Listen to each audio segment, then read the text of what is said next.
time for cooking has come yet again. And today I will be adventurous and I will be attempting to cook meat. Specifically, I will be attempting to make chicken. So this is Purdue Harvestland diced chicken breasts. It comes in little packets like this, and I am only allowed to make one of these, and my mom is going to keep the rest. So if we look here, we've got thawing, sealed packet under cold water for 30 minutes, or until thawed. We'll just do 30 minutes.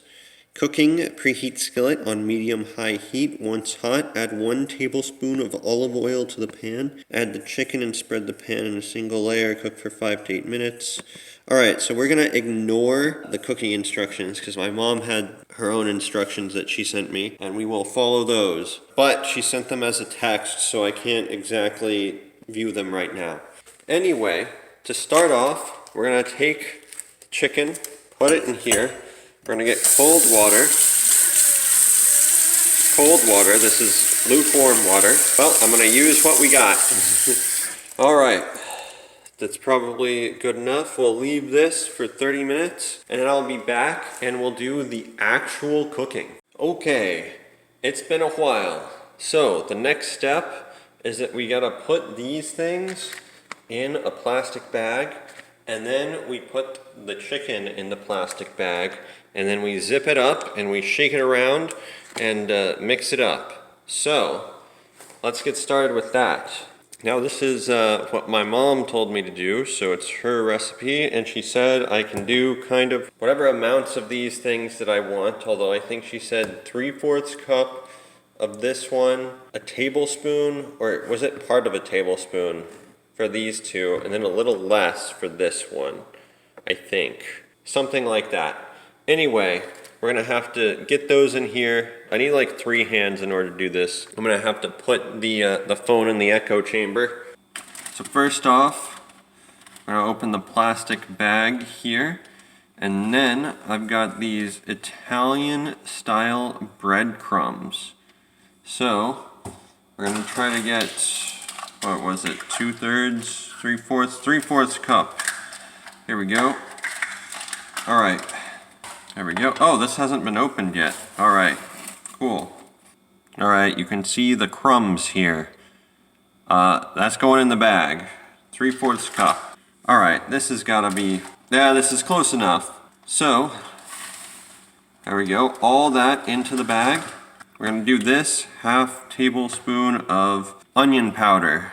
All right, cool. That's probably good enough. There we go. The garlic salt here. All right, let's pour this in. Come on. Oh, okay. A little over porridge there. That's okay. There we go. And then I remember it was slightly less, so we'll go 1 teaspoon of pepper. This might end up being too much pepper. We'll see. Okay, that's probably enough. Hopefully it wasn't like a 1/4 teaspoon or whatever, because we're going to have way too much pepper if that's the case. Cool, I think that's all I need of this right now. Alright, before we put the chicken in here, we're going to mix this up by just shaking it a decent bit, I guess. Good enough. Yeah, probably good enough.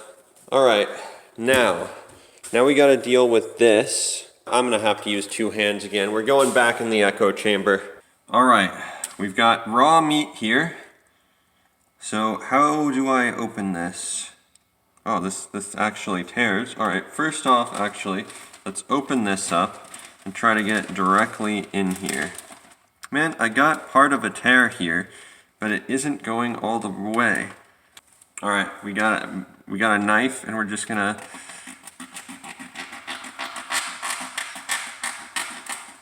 okay. Still can't pull it apart very well.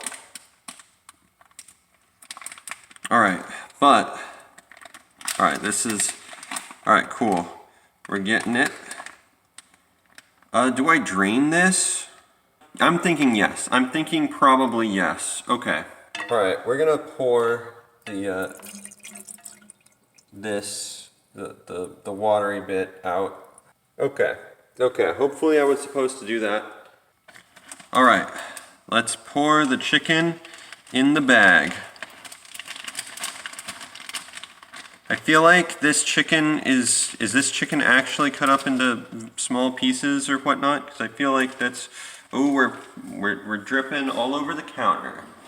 Let's clean that up a little bit. Okay, we got the chicken in here, and now we mix it up, I think. I feel like this says it was diced chicken or something. I feel like this was supposed to be like small chunks, but I feel like this is several large chunks. Maybe actually it looks like it might have broken apart into smaller chunks a little bit. Alright, you know what? It's probably close enough for now. I don't remember the next step, but I think it was that I had to turn this on. I had to put a whole bunch of cooking oil in there, and then I had to throw this on there as well. Okay, so the text message says a 1/4 cup of olive oil, and then all of that, this whole butter stick, put it on there, and then once the butter and everything is melted, then I throw these bad boys on there. All right, we've got our olive oil here, 1/4 cup of olive oil.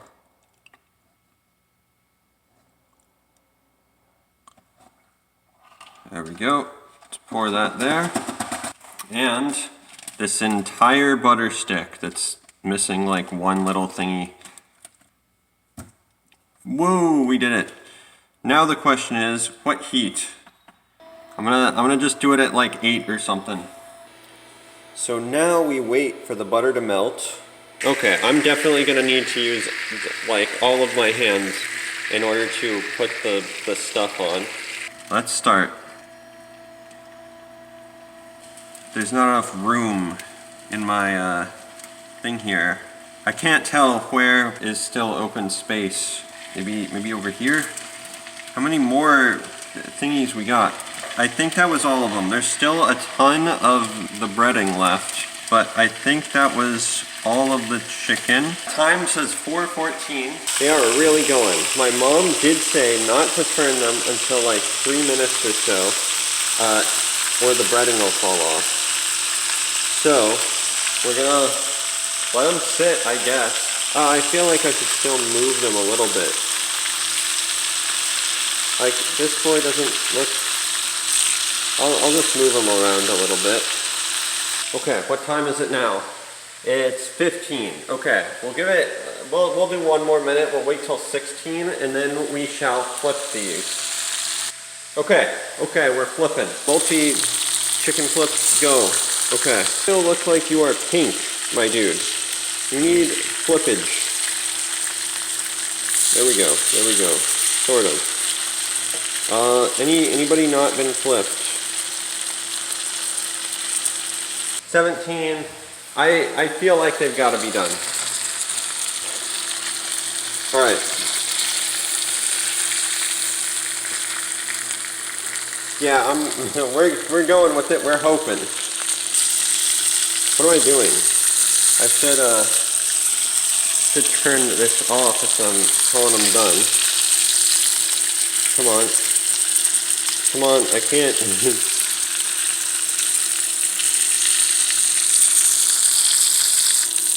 Come on.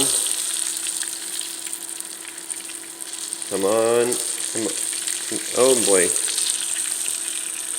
Man, I can't just grab the, there we go, that's 1. 3 left. No. Come on. Oh, well that's, alright, 2 remain.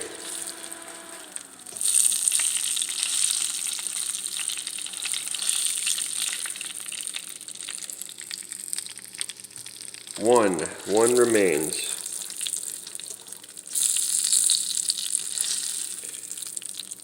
And that's it. That's all of them. I don't think they look too bad. Maybe a few of them, like the ones over here that are very dark, like this guy and whatnot, are a little overcooked. They don't smell terrible, but they don't smell great either. Okay, hopefully this was good enough. I kind of had to wing it on this one during the actual cooking bit. Hopefully I did okay. I kind of don't think I did, but we'll see. I feel like anytime I've had this sort of chickeny thing before, they've been a lot lighter color, but I don't know. They still look edible though, I think. We'll see. I'm gonna head over to my computer, and then I'm gonna also have to dispose of this guy somehow. Or I could let it sit until next time I use the skillet and then be mad at myself sometime in the future. To the computer. I have arrived with my meal. I am not sure how to evaluate this. We've got some of the darker brown boys over here, and then there's a little lighter over here. Hopefully these are still all cookarooed. Overall, I felt like that was pretty easy, but I don't know if this is a good outcome or not. I don't know. Once you get the stuff in the pan, I kind of don't know exactly what I'm supposed to be doing. So hopefully this was it, or close enough to it. I'm a little scared to actually take a bite because I do not trust that they are done. Of course, they could also be horribly burnt, and at which point I would just be kind of disappointed in myself. Let's just grab a random one. Let's grab this one over here. Let's see, this is how like one nuggety thing looks. Before I bite into it, I'm gonna cut this one open and see if it looks raw on the inside. I think that's a safer option. Okay, so this is what it looks like on the inside. I've got a little bit more faith now that it actually is cooked because it's white. So it's not purely raw, which is great. So I'm gonna just take a bite. That was much better than I was expecting, actually. I was expecting it to either be horribly burnt or clearly raw. But it's not. It's actually pretty good. Not bad. Not bad at all. The outside, though, is a little tough. Like this breaded outside, it is... I don't know if tough is the right word. It's like crunchy a little bit. Yeah, it's a little hard in places, which I'm not sure I like, especially since it's uneven. Or unevenly hard, I should say. But overall, it tastes pretty good. I maybe went a little hard on the garlic or something. Like, what did I put on this? Pepper, onion, garlic powder. It tastes like onion garlic stuff. Though, I actually really like this. This is actually quite good. I'm surprised. I'm gonna try this lighter, thicker one and see if I think it's raw. No, actually, looks pretty okay. Alright, I'm going to try this one, which is at the opposite end. This looks kind of burnt here. Okay, this one's got a little bit of a tougher crust. Yeah, okay, you can taste the burnt charcoal taste a little bit there. So I think I did burn them a little bit. Not all of them, but I burnt some of them a little bit. Well, I think that's pretty much all I need in order to give my conclusion of this. I'm going to say... this is a success. I like this a lot. The chicken itself is good. It's not super dry. It doesn't seem raw at all. It's also, I don't think it was processed. It doesn't really taste processed, and it's got sort of the texture of like actual real chicken. Breading's pretty nice. It's definitely not the best chicken breading that I've had, but I do like that for one, it doesn't just fall off of the chicken. It tastes decent.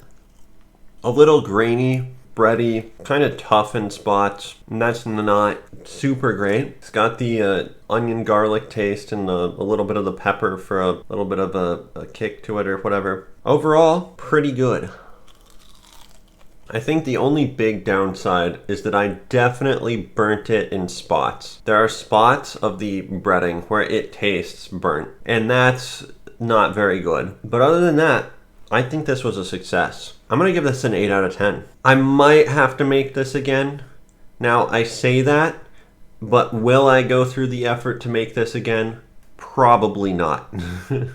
Probably not unless I have a reason why I should, other than I just want it, because I am lazy. And while this doesn't require that much effort, it's still more effort than just taking a frozen dinner and plopping it in the oven or microwave. At least I've opened up the oven as an option now. Thank you for watching. Welcome to the outro. Be sure to like, comment, and subscribe. Now you may be wondering, I said in my last outro that I was gonna get a lapel microphone or lavalier or whatever, and I was gonna use that. Why was the audio in the last video clearly the same phone audio? And I'll show you. And you're right. I have this already, and I'm recording the outro right after I ate the food. It's still like right here, unfinished. So I'm gonna switch to the microphone recording as it is from my phone and show you and let you hear why I did not use it. All right, now I'm speaking from the phone microphone. This one that I've got on my shirt right now, not the actual phone microphone. And it's bad. It's really bad. I think the gain is up to like 1 billion or something. My phone can't deal with it. I was very sad. And then I looked up reviews of this microphone, and everybody seemed to have clear audio and whatnot. And I was like, what? Why is it so bad for me? And then I tried plugging it into my computer and using it from there, and it sounds fine. So I probably need to get some sort of pack or something that I can wear in my pocket, or put in my pocket that gets the recording, and then do it that way, because I think my phone here is the blocker. I think it is not gonna work. Anyway, that's why I didn't use this microphone. I was extremely disappointed. Yeah, might try to get some sort of pocket recorder thing that'll save to, and then we can use that, and hopefully that'll work. Thank you for watching. See ya.